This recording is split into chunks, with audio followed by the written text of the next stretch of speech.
अस्सलाम वालेकुम। हमने स्टार्ट करने हैं इनऑर्गेनिक केमिस्ट्री के लेक्चर्स। तो सबसे पहले हम देखेंगे कि इनऑर्गेनिक केमिस्ट्री क्या होती है। It is the study of the formation, synthesis and properties of compounds that do not contain carbon hydrogen bonds. Chemistry की वो ब्रांच है जिसमें हम ऑल एलिमेंट्स और उसके जो कंपाउंड्स होते हैं उनको स्टडी करते हैं, except hydrocarbons, organic compounds and its derivatives. For example sodium chloride NaCl, जो कि टेबल साल्ट के तौर पे भी यूज़ होता है। Na जो है सोडियम मेटल है और ये इनऑर्गेनिक एलिमेंट है। जब इसके साथ हम क्लोरीन का मिलाएं, Cl इसके साथ मिल जाता है तो ये NaCl हो जाता है, जो कि इनऑर्गेनिक कंपाउंड है। तो आज हमने स्टडी करना है इसमें पीरियोडिक टेबल को। सबसे पहले हम देखेंगे पीरियोडिक टेबल क्या होता है। The arrangement of element according to their properties so that the elements with similar properties can be group together in a tabular form. सबसे पहले हम जानते हैं कि पीरियोडिक टेबल की ज़रूरत हमें क्यों पड़ी। उसके लिए मैं आपको बताती हूँ कि अगर हम पुराने टाइम की बात करें, मैं बात करूं अगर 1865, 1869 एंड 2021 की अगर हम बात करें, तो जब 1800 था तब हमारे पास जो नोन एलिमेंट्स थे वो अप्रॉक्सीमेटली 25 to 30 थे, एंड 1865 में अप्रॉक्सीमेटली 56 थे। फिर ज़्यादा होते गए, तब 1869 में 69 एलिमेंट्स थे जो नोन थे, और आज हमारे पास 118 एलिमेंट्स नोन हैं। तो पीरियोडिक टेबल की ज़रूरत हमें इसलिए पड़ी कि जब ये एलिमेंट 56 थे, 69 थे, या आज अगर हमारे पास ये 118 एलिमेंट्स हैं, इन एलिमेंट्स की प्रॉपर्टीज़ को अलग अलग स्टडी करना मुश्किल था, जिसके लिए उस टाइम के साइंटिस्ट ने डिस्क्राइब किया ना कि हम एलिमेंट्स को, उन्होंने ये डिसाइड किया कि हम एलिमेंट को डिस्क्राइब करेंगे अकॉर्डिंग टू, हम एलिमेंट्स को उन्होंने ये तरीका डिस्क्राइब किया हमारे पास कि हम एलिमेंट को अरेंज करें अकॉर्डिंग टू उनके प्रॉपर्टीज़, मतलब प्रॉपर्टीज़ के अकॉर्डिंगली एक ग्रुप में प्लेस करें ताकि इन एलिमेंट्स को हम आसानी से पढ़ सकें। और इस पीरियोडिक टेबल को, जिसको हम आज लॉन्ग फॉर्म पीरियोडिक टेबल के नाम से जानते हैं, यहाँ तक पहुँचने के लिए बहुत से साइंटिस्ट ने अपना अपना काम इसमें किया, तो आज ये हमारे पास पीरियोडिक टेबल आया है। हम स्टार्ट करते हैं बहुत बहुत पुराने टाइम से। हमने स्टडी करना है डेवलपमेंट ऑफ पीरियोडिक टेबल, यानी ये जो हमारे पास फॉर्म आई है पीरियोडिक टेबल की, इसमें क्या क्या डेवलपमेंट आई हैं, तब ये हमारे पास मतलब डेवलप होकर किस तरह हमारे पास ये आया है। तो सबसे पहले अर्राजी ने हमारे पास जो है, मतलब आ जाता है कि अर्राजी ने एलिमेंट्स को ऑर्गेनाइज किया था, बट आफ्टर अर्राजी, Lavoisier also arrange elements in 4 groups on the basis of their chemical nature, on the basis of their appearance, properties. He made 4 groups. In first group, he placed gases like oxygen and nitrogen.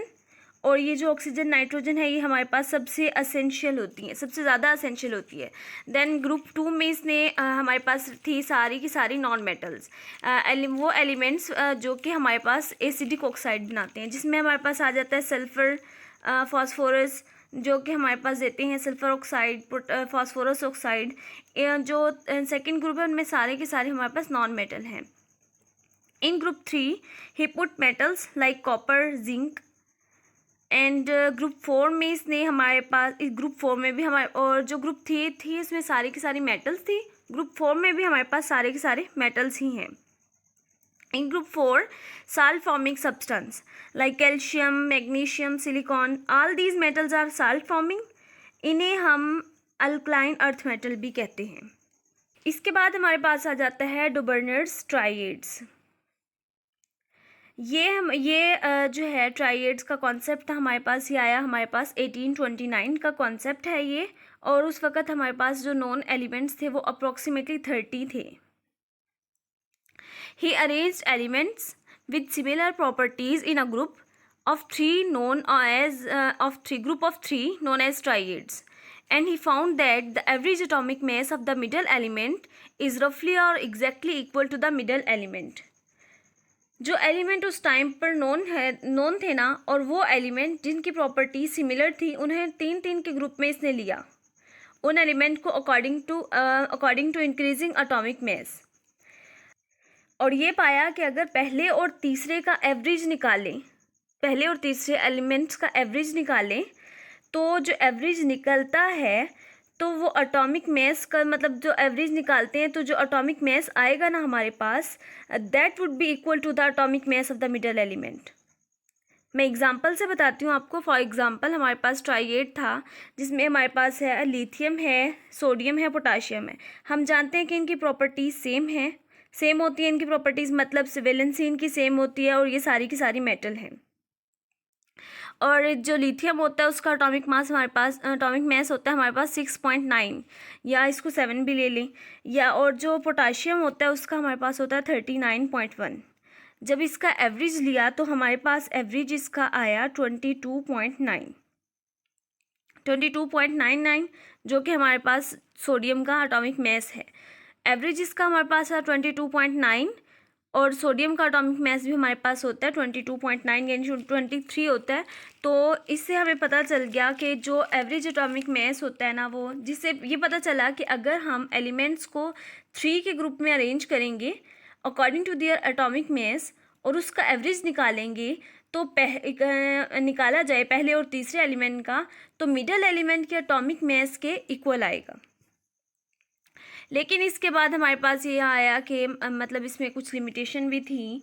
This concept was not accepted by all the elements at that time. जितने भी हमारे पास उस time पे जितने भी element थे सब ने इस कॉन्सेप्ट को एक्सेप्ट नहीं किया। मैं एग्जांपल से इसको क्लियर करती हूँ। फॉर एग्जांपल हमारे पास है नाइट्रोजन, फास्फोरस और आर्सेनिक। तो जो मतलब ये सारे हैं, ये तीनों हमारे पास हैं, सेम प्रॉपर्टीज़ शो करते हैं। तो जो नाइट्रोजन का एटॉमिक मास होता है वो 14 है, आर्सेनिक का होता है हमारे पास 74.5। हमने इसका एवरेज लिया तो हमारे पास एवरेज कैलकुलेट किया तो हमारे पास आया 44.25। लेकिन फास्फोरस का हमारे पास जो होता है मास वो 31 होता है। तो यहाँ से हमें पता चल गया कि जितने भी एलिमेंट्स होते हैं वो सारे ही ट्राइएड को जो रूल होता है, मतलब ट्राइएड का है जो कॉन्सेप्ट, उसको एक्सेप्टेबल नहीं है, वो सब एलिमेंट्स के लिए एक्सेप्टेबल नहीं है। नेक्स्ट हमारे पास आ जाता है न्यूलैंड्स का Octave rule. Newlands Octave rule it was given in 1866 और उस टाइम हमारे पास जो एलिमेंट नोन थे वो हमारे पास थे 62। He arranged elements horizontally according to increasing atomic mass and found that the element with similar property get repeated itself at the 8th position just like the musical scale. इन्होंने elements को horizontally place किया और किसके accordingly place किया, हम ध्यान देंगे increasing atomic मास। यहाँ पे हमारा जो कॉन्सेप्ट चल रहा है वो अभी तक एटॉमिक मास का है। और देखा कि जब हम एलिमेंट्स को हॉरिजेंटली प्लेस करते हैं तो एलिमेंट जिसकी सिमिलर प्रॉपर्टी है it get repeated at the 8th position itself just like musical scale. जो न्यूलैंड था वो एक म्यूजिशियन भी था, तो इसने देखा कि जो वो होते हैं ना साज के सुर होते हैं, वो म्यूज़िक मतलब इसमें 7 सुर होते हैं। तो इसी तरह इसने यहाँ पे भी एलिमेंट्स को अरेंज करवाया कि इसने ये कहा था कि हर 7 के बाद जो पहला और 8वां होगा उसकी सेम प्रॉपर्टीज़ होंगी। यहाँ पे ये एक है हमारे पास जो ये मतलब है, ये देखिए ना, ये जो सेम कलर वाले हैं ना वो सेम प्रॉपर्टी शो करते होंगे, जैसे लिथियम और ये सोडियम, ये हमारे पास सेम प्रॉपर्टी शो कर रहा है। इसी तरह बेरिलियम और मैग्नीशियम, बोरोन और aluminium, carbon, silicon, nitrogen, phosphorus, oxygen, sulphur, fluorine और क्लोरीन। लिथियम के बाद हमारे पास 7 आते हैं, फिर 8th है हमारे पास सोडियम। ये लिथियम 1 2 3 4 5 6 7 और सोडियम है हमारे पास 8। तो हर 8 के मतलब 7 के बाद फर्स्ट और 8 की जो प्रॉपर्टीज़ होंगी वो सेम होंगी। लेकिन न्यूलैंड्स का भी जो ऑक्टेव रूल था वो भी ना चल सका क्योंकि इसकी भी लिमिटेशंस थी। इसकी लिमिटेशन हमारे पास क्या थी, several elements were fit into the same slots in Newlands periodic classification. For example cobalt and निकल were placed in the same slot. Elements with dissimilar properties were group together.